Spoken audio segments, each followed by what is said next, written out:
Hey, George, welcome to the show. Thank you very much, David, for having me. Awesome. I want to start this off with knowing about your company. What is Dover? How does it work? And if you can give me a quick intro. For sure, yeah, I'll kind of give you a quick elevator pitch, I guess, into Dover and kind of what we do. So Dover is a recruiting orchestration platform. So like, what does it actually mean? So what it means is we basically help identify and discover candidates for companies and then move them through the recruiting process. So when I say discover, like, what does that mean? So basically, we argue there are three ways to get candidates on Earth. You can go outbound and reach out to people proactively. You can throw up job ads on various platforms and wait for people to apply, or you can kind of hit up your network, so friends and friends of friends, things like that. So we help companies with all three of those channels, bring into those candidates, and then also make sure they actually move through the recruiting process appropriately for that company. Love that. Any numbers you can share, which is you're comfortable with? Yeah, for sure. So we're about 20 people today. We raised about $3 million about, I guess, almost about a year and a half ago now. And yeah, so that's kind of what we look like under the hood, I guess. Any other numbers that would be helpful for me to share to give folks context? Love that. Or, Awesome. I want to start with your journey and your story. So like we can start maybe where did you go to college and how did you ended up in the startup world? yeah, it was a circuitous journey to get into the startup world. It was not it was not straight out of school. So I grew up in Sacramento, California. My dad was a painting contractor. My mom was stay at home. I was the first person in my family to go to college. So I went to Stanford for undergrad and then stayed there and did a master's as well. And out of school, I wanted to work at the intersection of like infrastructure and like sustainability. It's really focused on like green issues, I guess. And this is also in 2011 when I think a lot more people were thinking about these sorts of things as well. Um, so I left school, or when I finished school, I went to a company I'm sure you've never heard of called Parsons Brinkerhoff, but there's like 14,000 engineers work there, and we design a lot of big infrastructure projects. So I worked on a couple light rail projects and things like that in the DC area, lining up capital for them. So basically, I'd build these like 30-year financial models, which were quite hairy, but very interesting work. So I did that for a little bit, and this is kind of where I kind of started to get the idea of like I wanted to work in a smaller business, and I realized like being in a massive 14,000 person company was like I just didn't know why we were doing things really, or like have context. And maybe I was also just naive because it's my first job out of school, so you don't really know how businesses work or anything yet. And I was like, okay, well, I want to go smaller. I want to learn more about like how businesses work and like kind of get like some purview into how decisions get made. Um, so after that, I jumped into private equity. We were a venture capital fund of funds, um, which is kind of a loaded thing to say. But what a venture capital fund of funds is basically we invested in venture capitalists. So they have to raise money from somewhere when they Right. go get these big funds. So we invested in them. So I was on the investment team there, the shortest guy on the totem pole. There were six of us. We managed about, I think when I was there, about 1.2 billion. Wow. Um, and we invested in like Sequoia, Benchmark, Andreessen Horowitz, kind of like all the big folks in the valley. Um, and yeah, kind of that was kind of where I started to really kind of learn more about startups and that ecosystem and what that felt like. Um, so after I spent about 2 years there, and then I was like, okay, like I've been looking at startups for a while now, like studying in our portfolio and stuff. Like I want to go work at one.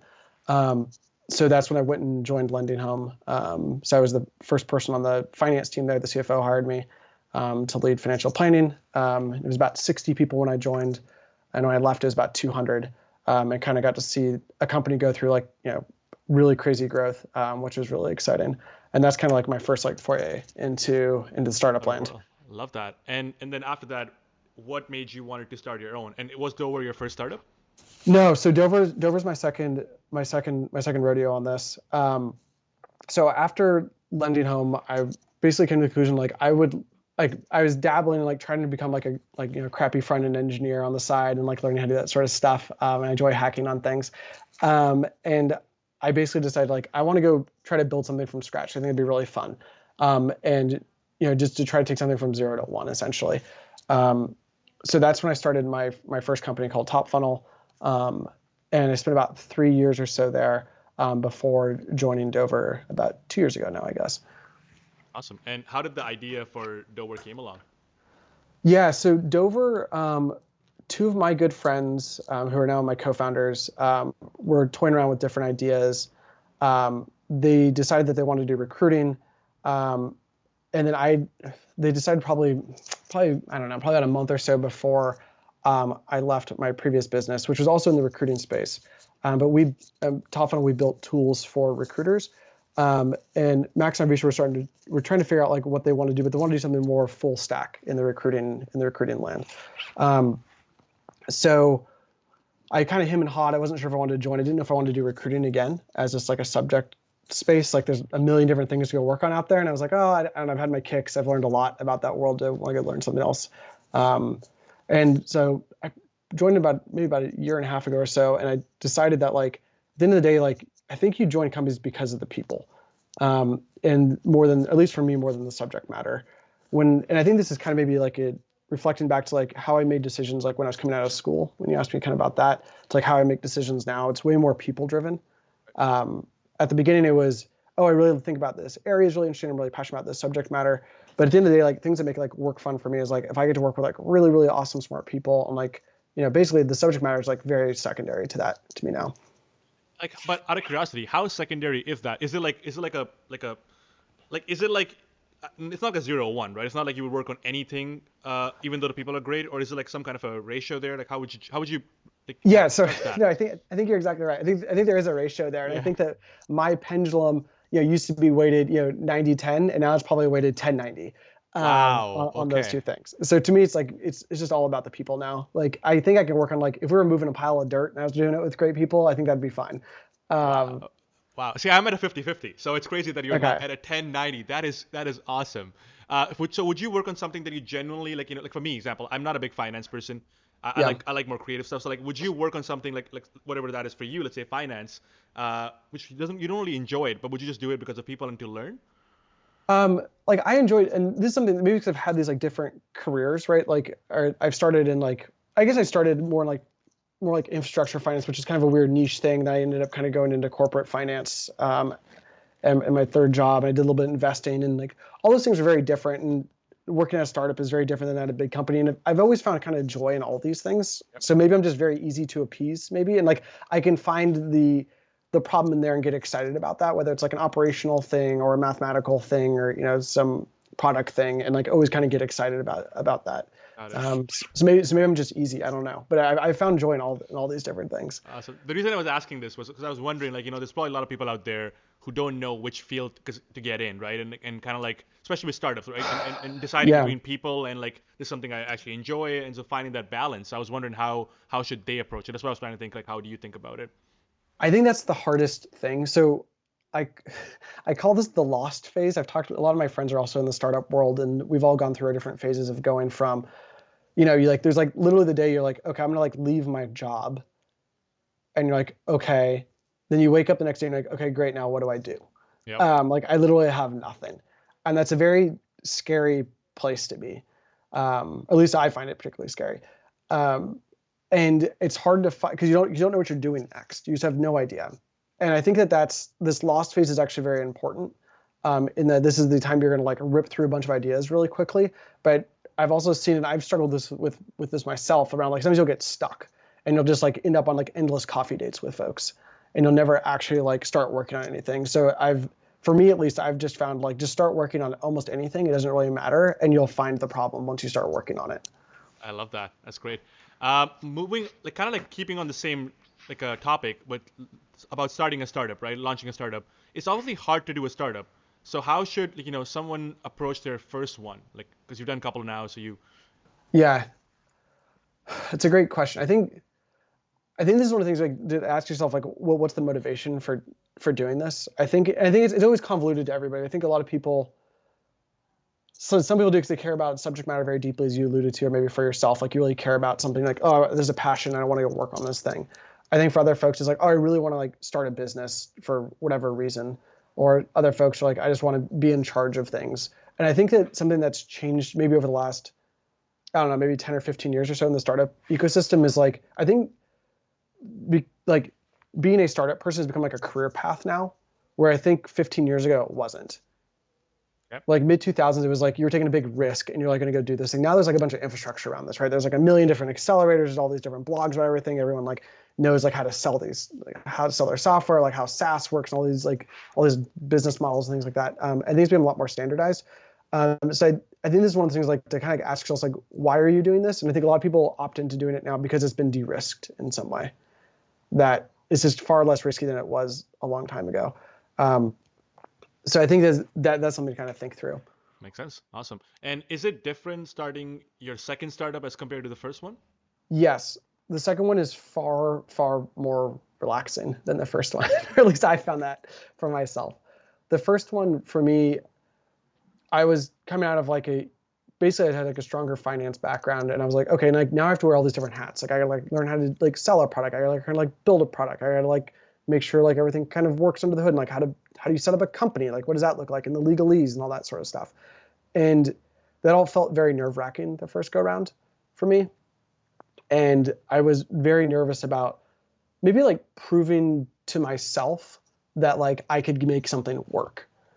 And I was worried about like imminent failure all the time. I'm just like not like I didn't produce anything of value, and I never was able to like create value for anybody in this business endeavor, and it just didn't work. Where in the second go around, I haven't. Maybe it's because I've shown to myself that I can do that, or I trust myself more, that I don't feel that like pressure to force things as much, and I'm just much more relaxed and try to see things more. And I think I see things more clearly now than I did previously. Got it. Cool. Okay. And what about teammates? So like founders. So like obviously like first time when you're doing it, as you said, like right, like you just want to get into it. You're trying different things you don't know about yourself, people you're working with, and so on, right? Has that been also? Do you approach it differently when you're doing a second one with respect to teammates? Yeah, I think again it's like maybe my things I'm just maybe it's like analogous like having a second child where you're just everyone talks about the second child is just like so much easier, so much more relaxed, and you kind of realize like things kind of go at the cadence they're going to go, and you try to expedite things as much as possible, but you can't force things. Right. I think that's really important also in like deciding who you're working with, to like not try to force things and to be relaxed with it, because it should be a two-way street. It shouldn't feel forced. Like, wow, I had to like really give them the hard sell to like get them in, or to decide to work with them. I'd like really try really hard to convince myself to work with this person. It shouldn't ever feel like that. And I think that's something that just taking a seat and taking a minute and taking a breath, you can try to ground yourself with that. Probably that's why they say like it's better. I'm guessing like doing it with your best friends, because you can just like be yourself and not try to push it and stuff like that in that way. Yep. Makes sense. Also like kind of. I remember like for me, my startup, we had like 5 co-founders, which was a shit show. Whoa! Wow. Okay. Yeah. How did you guys balance that? We didn't. Honestly, like we were, and same. I don't know how many founders do you have in Dover? Oh no, sorry, not Dover. The Top Funnel.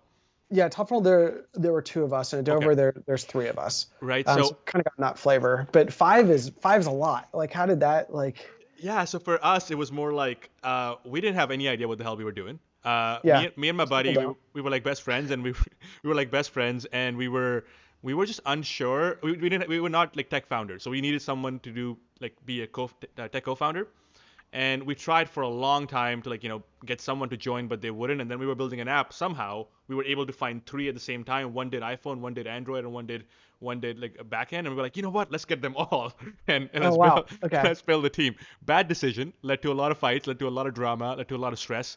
But also the fact that you said right, like it was hard because the decisions, nobody knew who was in charge in that sense. Everybody, we had our own egos. We were not, there was no expectations were set right, stuff like that. It got hard. It got hard. Yeah. It became a power play in a way, especially after funding. Someone wants to go a certain direction, someone wants to go a certain direction. I don't recommend it. But what would you say, like from your perspective, like 2 and 3, what's the sweet spot, and which one did you like more?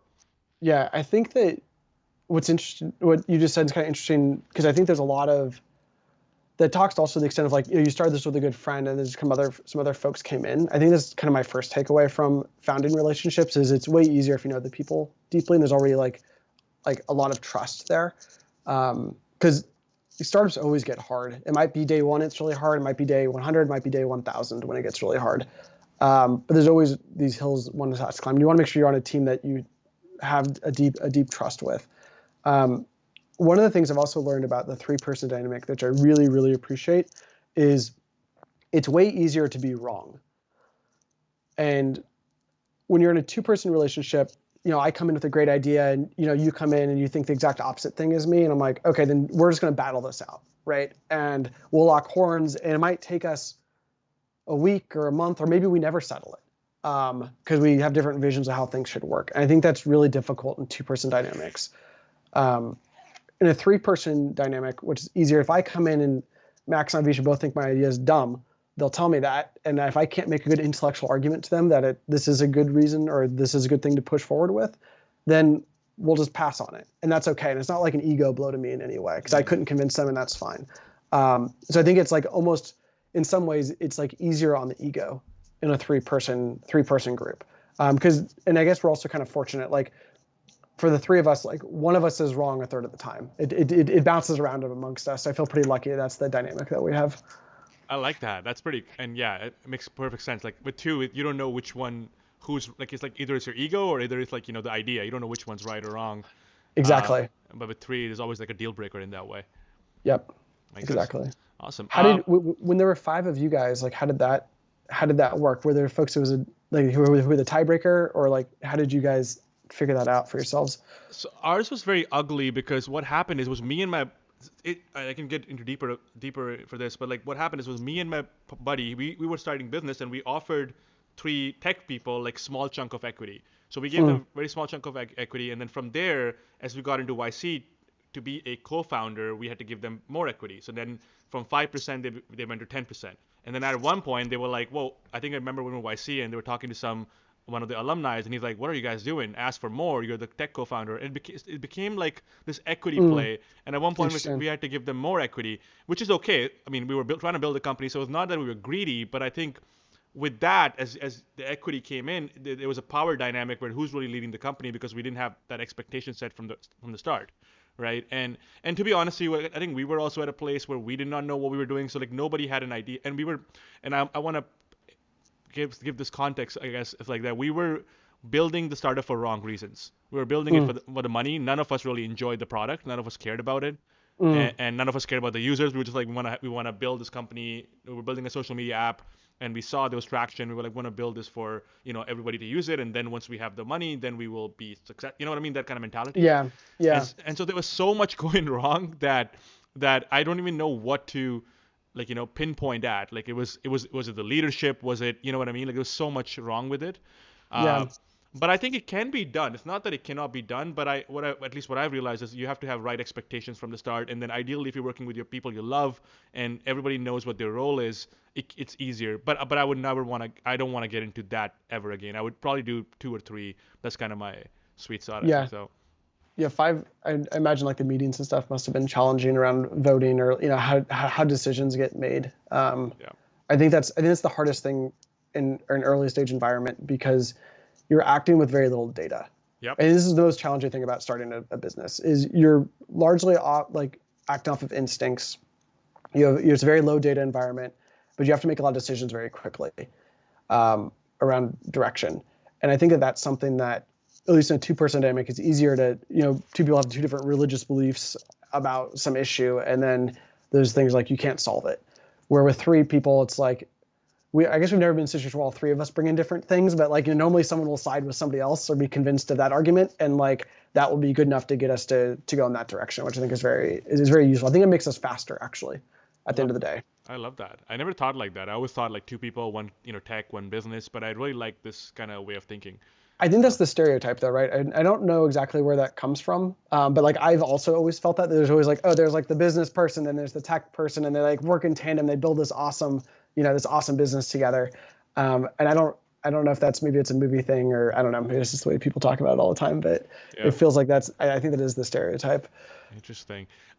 Moving on, so you guys you guys started the product, and then from there, how did you know that you had a product market fit? Yeah. So for Max, Avisha, and myself, this is all of our second go around at this, and we've all started something before. And I think that we all knew that we had recruiting problems with our own businesses of just hiring folks on our own teams before. And we decided that we really wanted to point and like solve a problem for the hiring manager, but we didn't really know how to do that.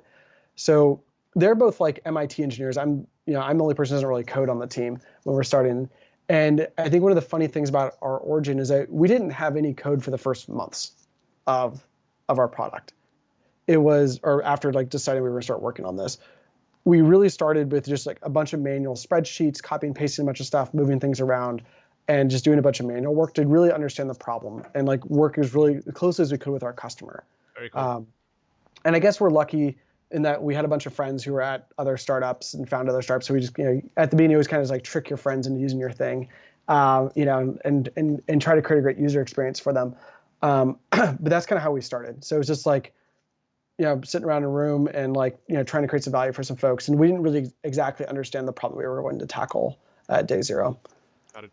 But so like not in general, like, so how do you, what are your suggestions on how can a startup tell if they have product market fit or not? How should they approach that? That's a really good question. I think it's almost impossible to know. Maybe unless you're like Airbnb or something like that, where it's like so obvious, it's like right in front of your face. Like at Dover, I think as of late we've started to find stronger product market fit, and I view product market fit very much as a spectrum. Like when we started the business, I think we were doing about $1 million in revenue within probably about a year of starting. Okay. And at that time, it was very clear to me that we still did not have product market fit, that the sales were too difficult. People were not upgrading enough. People weren't asking for more. It felt like we were still pushing too hard. And that people weren't like really excited to use it. It was like people were fine with it as a product, and it kind of did its job, but it wasn't that great. And I don't think it's really been until the last 6 months or so that we actually started to find stronger product market fit, where now it's like most of our new revenue actually comes from upgrades, which is incredibly different. And like upgrades is a lagging indicator on this, but to me, it's just like when I talk to customers, they just sound happier. They're more excited. We're getting more referrals. I tell more of their friends about it. Like that's where I'm starting to feel like, okay, we might start to have product market fit here. But I think it's a really, really hard thing to tell. We actually just, Max had this idea to like, to see if we can even tell from our customers we have product market fit. So we just started doing like a survey, and we're gonna like, our plans to track it longitudinally around like, here's 4 questions, and just like ask them like, are we making your recruiting processes better? Do you feel like you're getting better candidates than you were previously? Are you hiring people faster? To try to measure this for ourselves more, to see if we actually are getting deeper product market fit as we build these additional features into Dover. That's very fascinating that you said, like, although you even had $1 million like of revenue, you still didn't have product market fit. So it's not as revenue dependent. It's more about like kind of how deep, like once you have the customer, how much more they want, and like, they're like, this is solving a problem. I want even this, like, kind of going further down. I think so. I think that's like, I've one of my old friends was, he worked at Airbnb, and he talks about how they couldn't ruin the company despite the fact they made 1 million terrible decisions, and they just like were totally backwards with so many things. The company had such strong product market fit, none of it mattered, and they were able just to push through. And like, I know Dover is not nearly that strong. I want to get it to that strong, and I think that we're starting to get to that. Like, I'm hoping we're like starting to cross that chasm to stronger product market fit. But I think a lot of people think they have it because they sold it to 3 or 4 folks, and they don't yet. And I think that's the error. And people don't iterate quickly enough. And like, I fell into that mistake in my previous business of thinking we had found stronger product market fit than we had. That is actually one of the best advice I've actually heard around this, because same with our company too. Now that you're saying that, I'm thinking about this as well, where we had a social media app, and we had a few people, not few, but like a good amount of people in a university using the app, but no one else would ever use it. Like, we'll have like 5% of the university use the app, and they loved it, but we just couldn't take it from there. And we thought, these 5% people are absolutely loving it. They're using it for so long, and we have product market fit. But eventually, that just didn't work. Eventually, like, you wouldn't go anywhere from there. So, and I remember I was at one of the dinners, and Paul Graham walked in, and I went to him, like ran to him. I'm like, I'm like, hey, can I ask you a question? And there was somebody else he was talking to, and he was like, so you want to talk about your company and not his company? I'm like, unfortunately, yes. Just call me out. And I told him about our company, and he said, what you should do is go back to the university you're from, And he's like, what's your top school? I'm like, this University of Alberta. He's like, okay, how many percentage of people use your app in the school? I'm like, about 20%. He's like, go there and don't leave, don't go scale, don't go anywhere else until you have 80% of the school using your app. And Wow. once you have found that formula, you're good because you can just copy and paste that everywhere. Yeah. And funny thing is, we were so stupid that That's we a didn't. very high bar of product market fit to say 80% penetration at a school, but But I mean, but yeah. but I think looking down the thing, what I think he was starting to say was like, hey, keep on iterating on it, right? Keep on Mhm. until you get to that level where you feel, holy shit, this product is so good, right? And we didn't do that. We tried to scale, and we didn't take the smartest guys in the world. We didn't take his advice, and yeah, that was that. Well, So I think that's just being excited and anxious, right? More than like throwing away his advice sort of thing. Because like I think this is what's hard is like you're just like, well, that sounds, as you're trying to prove something out to yourself and you're trying to figure out like, hey, is this a real thing? I want to go fast. I want to get a bunch of people on it because I get really excited when a bunch of other people are using our product. So you start chasing those. I guess in your case it was users, or I think in other companies it might be like dollars, or whatever that metric is that that graph that you look at in the morning that gets you excited, like measure how's your business doing graph, and you start trying to optimize that graph. And sometimes that's maybe not actually optimizing. Like, are you building the right product? It's like you're playing some other game. I love that. That's amazing.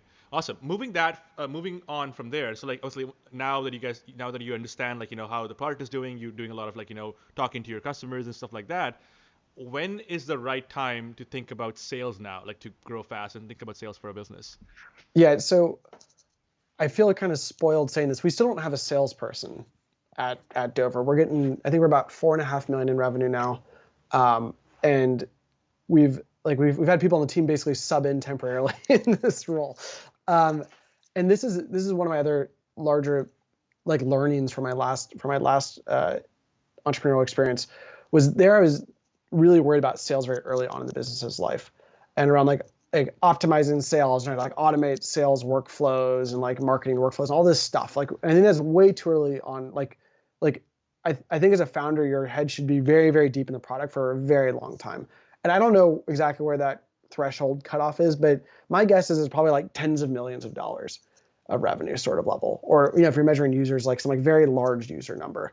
Because really great businesses shouldn't need to do like hardcore sales really early on in the company's life. Maybe unless you're like a real true enterprise business, but very few businesses are enterprise businesses when they start off, because you built your product in 3 weeks and it probably sucks, and no enterprise is actually going to buy your company or buy your product, so you end up selling to small companies. And I think that's basically how everyone starts. And I think that's like just trying to hone in on the product and spending. I don't think anyone's ever said, man, I spent too much time thinking about the product and trying to make it better. I don't think anyone's ever said that before. But I can definitely say, like, I've thought way too much about sales before, Yep. and worrying about those processes when those are like kind of linear things in a business's life at the end of the day. Makes sense. And so, however, kind of sticking to it, like, so although there is, like, as you said, like, for apart from the enterprise, someone really going after like enterprise companies or like tens of millions of dollars, you still need some clients to do the testing, right? You still need some clients to keep on improving the product. So Oh, yes. yeah. And I think that's different than sales, though. I view that as like having users, and you need tons of users. Because you want to iterate with people. And I think it's also like, as you learn from your users about different problems, how the problem changes shape as you get into different types of businesses or work with different types of use cases, and you start to like understand more generalized solutions for these folks. I think that's incredibly important. So I think like I said, like before we had a product, we had people using us, we had users. And I think that's like listening to the customer and getting and trying to solve their problem for them as directly as possible is like critical. But I would decouple that from sales. Got it. So we're talking about more like hiring sales teams and growing and scaling that Yeah, way. Gotcha. exactly. Or like worried about sales process, or like building out a bunch of like sales collateral, or all these different things that like, you need some of to get started. But I think at least one of the mistakes I've made before is like going way too much in a company's life, like too early on like focusing on those sorts of things. And I think maybe the only way I've been able to kind of rationalize this to myself, like how I got kind of stuck in this, like, trying to optimize sales processes and sales funnels and things, um, is that I think salespeople are really good at selling these ideas, Yep. because they're salespeople, and there's a million different books you can go read about like how to sell something or how to build your sales funnel or like how to optimize these various sales processes. And it all sounds very like, yeah, I can like follow this playbook and I can build this thing and it'll work and we'll do better. And I think that early on a company's life distracts from the core problem, which is like, hey, we got to find deeper product market fit, because all these like linear optimizations don't really matter that much if the core product isn't that great and isn't really deeply solving the user's problem. I would also say it's probably also a short term versus long term thinking, right? The sales probably will help in the short term. They will probably give you a boost, but in the long Yeah, term, like you're more likely to lose competitively if you were to go the other way, basically, I think that's right? right. I think Yeah, that's right. makes sense. I want to move this away from like kind of business and sales to now like kind of talk about just like what you guys do. So so George, doing recruiting, right, where you're helping people find good candidates. Obviously, with COVID, it there was probably an impact because people were thinking about I don't know how long this is gonna go. So I'm sure people were like laying people off and stuff like that. Was your business impacted by COVID? Oh, yeah, most definitely. We had a huge lull from COVID. Um, when COVID hit in March, I think a lot of people thought the end of the world was like happening around them. Like businesses went into like freak out mode. Everyone froze hiring. A lot of companies did massive layoffs. If you remember, like a ton of startups did a ton of layoffs. And so our customer base probably decreased by, I don't know, 15, 20% or something like that over the course of like a month. And then it was basically flat for the next couple of months because people just weren't hiring that much. And for us, we made this decision rather than like trying to grow our customer base, let's just double down on product during this time, since it's going to be such a difficult environment to sell a recruiting product into. So I think that really actually, I feel very fortunate that we made that decision, because I think that's really what's led to a lot of our growth over the last 8 months or so. So since July, I think our business has 4x'd in users. So I think we work with over 100 different businesses now, which is really exciting. Um, and but I think it was during that lull we just doubled down on product and like took a breath, and that was really what spurred on our growth later. That's amazing. So you took a negative situation rather than worrying about stuff. You focus on the product itself and made that into a positive, basically. I think we were in a fortunate situation. There were only like 6 of us when COVID hit, so we Yeah. didn't have any like, I think for other businesses they were just in a much more difficult position. Like we had, close to $3 million in the bank, and we're like, okay, well, we can just kind of ride this thing out. There's 6 of us on payroll. Like we're not going to like die immediately or anything. Where I think Yeah. a lot of other companies didn't have that luxury. So my mental mindset was like, well, this might be, if we end up going into a big recession, which people were really predicting in April, May, like this could be a massive recession bigger than 07, 08, like then we can basically just like ride this thing out for a couple of years, and we'll hopefully come up with something really, really cool on the other end of this and be ready for when the market is ready for us. It just so happened that it only lasted like 3 or 4 months. So I feel very fortunate we did it the way that we did. That's amazing. I like that. Kind of like it's interesting to think about that, and as a founder, like adapting to these big challenges, right? Like, but you said at the end of the day, it turned out to be like a blessing in disguise, basically, right? Uh, Yeah, yeah. that's exactly right. So I think it was like June or July, um, things really turned for us, and I think there was a couple different reasons for that.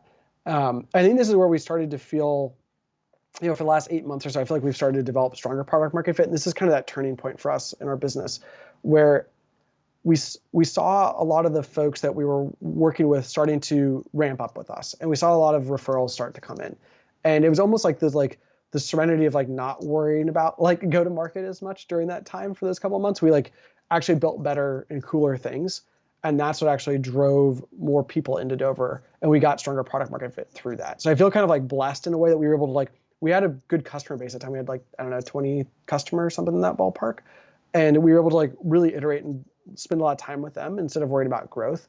And we built a lot better product during those months. And we'd like honed in also our product, thinking about what we wanted to build over the next 6 months, year, 2 years kind of time frame, because we had the time to actually think about that rather than being reactive to all the growing customers' needs. I like that. It's so cool that you were able to like just like use that, and kind of goes back to the main theme you said, right? Like build better product, and like Yeah. you were able to focus on that, and it's awesome to use that situation, which is negative, and turn that into a positive. That's so cool. Okay, moving on. So you guys deal with a lot of candidates, going through your company to get jobs at different companies, right? So what kind of trends do you see? Like, when a candidate is trying to join a startup, what should they look for if the startup is going to be good for them? Like, good people always have options. So like, which company should they go for? How should they decide that? Yeah. So at Dover, we primarily work with the companies, not so much the candidates. But having seen a bunch of candidates flow through our system, we kind of like see like at a bird's eye view, kind of like get a feel for what's going on. And I think one of the things, at least when I talk with candidates who are thinking about joining us as well, something I always focus on is just the people. Like it's really hard to evaluate an early stage business. I think it's almost naive to believe that like you have a better take than the VCs or whoever about this business and what's going to happen with it. Um, I think, especially when the company's really early on, it's going to be very hard to evaluate. Like, do you think they have a good product? Do you think it really solves a user's need? Because that company's thought about it probably for a year or two or five, and you've thought about it for a solid week, and it's really hard, to develop your own opinion on this.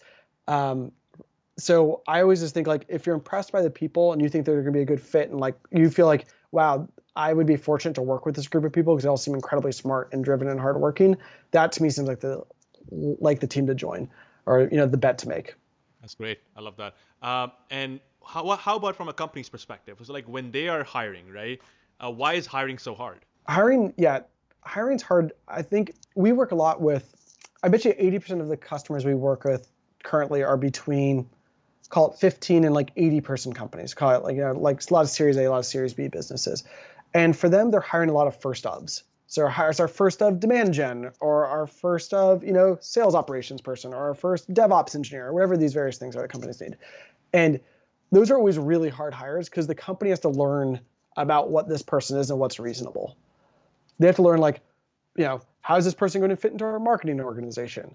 Like, what skill sets do we really need? And oftentimes what companies do is they come up with a dream wish list sort of situation with a million different parameters on it. And they kind of just end up describing Zuckerberg. Like, I'd really like to have someone who's like, built a company, started at zero and taken it to, a couple $1 million in revenue, and maybe didn't quite work out, but they were the leader of the business, and like, entrepreneurial, all these sorts of things. They're really technical, but also are pretty good working with people. And so they have these like wish lists, and they're always they're always nearly impossible, essentially, because there's not that many people in the world that actually look like this. And so a lot of it's like self-discovery for the company about what are we actually looking for. So they go through these iterative cycles of figuring that out. And I think that's the hard part of basically becoming educated through the recruiting process. Wow, so the expectations are so high, but yeah. It's like risk aversion. Yeah. And like I'm the same way. Like I don't want to make a mistake when bringing someone on, so I tend to be really risk averse, and I over-index on a couple things that maybe actually don't matter. As I've gotten further along in my career and I've hired, dozens of people now, I've gotten better at it. I've gotten more. It's like, hey, like I try to index really heavily, and just like, do they seem really smart? Like if they seem really smart, they'll learn it. Like, they'll figure it out when they get here. They bring some basic skill set. It's okay if they don't know the exact, thing that we're using. That's fine. I think that's kind of as I've just gotten more mature as a hiring manager, that's where I've grown at least. I was talking to Ravi on one of the previous podcasts, and he's a good friend of yours. He kind of mentioned this concept they had at Heap, which was hiring over the Y-Intercept. I think that was slope over Y-Intercept. Slope over Y-Intercept, and that was pretty cool. He talked about that, where like how like they look for people like who they believe can grow, like they have that in them. They just want to learn and get better rather than someone who's already a little higher up kind of thing. I 100% ascribe to that as well. I think one of the other things that kind of dovetails in with that. On the company side is like, you're probably going to like, so I believe that a lot of great startups are built by young people because they don't know what they're doing, because they're naive. Yep. Young people don't know where the brick walls are at. They run into them. People who are further along in their career, they know where there's problems and they'll avoid them. But in the course of doing that, they'll actually build something very similar to what's been built before. I think this is what's very magical about the startup world is you can get a bunch of probably younger people, or a lot of people just a lot of high energy that don't know that much, and they're going to run into things. And every now and then they'll break through a brick wall, and that's when something cool happens. That's when something like stepwise function, like something happens there that like moves the business forward in like a non-linear way. And I think that's like the value of like hiring high slope folks rather than Y-Intercept. I think that's exactly right. That's amazing. I heard you say before, like this line from you, and I wanted to kind of dig down deeper into this. You said one of the things you love is like beating operational complexity out of problems and making things very simple. Yeah. What did you mean by that? Yeah. So I think at Dover, we run a fairly complicated operational business. So when you think about like moving candidates through someone's funnel, right? So what does that mean? It's like, okay, great. Like you do a first round phone screen, then you do a second round, then you do like a take home test, then there's an on-site, then there's like these offer stages. And everyone has these different convoluted flows. And a lot of times I think this is what's difficult in building a product around an operational problem is you have to simplify. And what I think about for us constantly is like, let's figure out the optimal thing to do and just have all of our users do that same thing. Because that is the optimal path. Like this is the right way to do recruiting.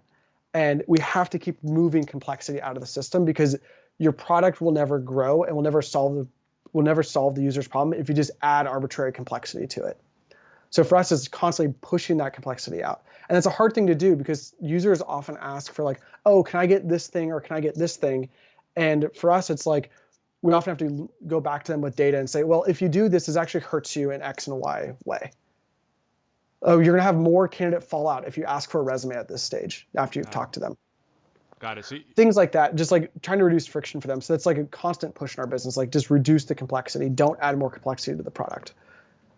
Wow, I love that. Just making it like as less friction as possible and like simplifying as much as you can and so that it works for everybody kind of thing? Yeah, I think, I don't know, maybe like if you think about like really great businesses, they tend to be like very simple in what they offer, whether that's like a Google or an Apple or whoever people respect, like Airbnb. I've already brought them up, but like their app's incredibly simple. You go on and you like, and people spend tons of money on there. Like you'll go rent a house for a week, you'll spend $1,500 and won't think anything of it, or $2,000 and just won't think anything. That's a lot of money to spend on something. You might look at like 15 pictures and make a decision, but they made it so simple for people to spend that much money that quickly, which I think is kind of interesting. That they've like honed in their product that well. And I think that's the marquee of all great products is they've taken something that's actually very hairy and gnarly and scary and made it really, really simple and made decisions really easy for folks. How do you do that though? Like, how do you think about making it simple? I think it's in like some ways it's like it's a lot of discipline around like, I think almost sticking with the original vision of the business. And for us, it's just like, we want to make hiring as elegant as possible for hiring managers. And if we're doing something this doesn't fall within that vision, we shouldn't do it. I think that's very important. And I think businesses that have really clear vision is easier to reduce complexity because you don't have product like scope creep stuff in weird directions if it doesn't fit into your vision. Got it. So let me see if I have this right. So basically, are you saying that you're trying to think from a hiring manager's perspective and what challenges they're facing right now, and your goal is how can we get them the best candidate, which they're looking for, in the simplest way possible so that it reduces work for them? Yeah, it's reducing work for them and making their process really easy.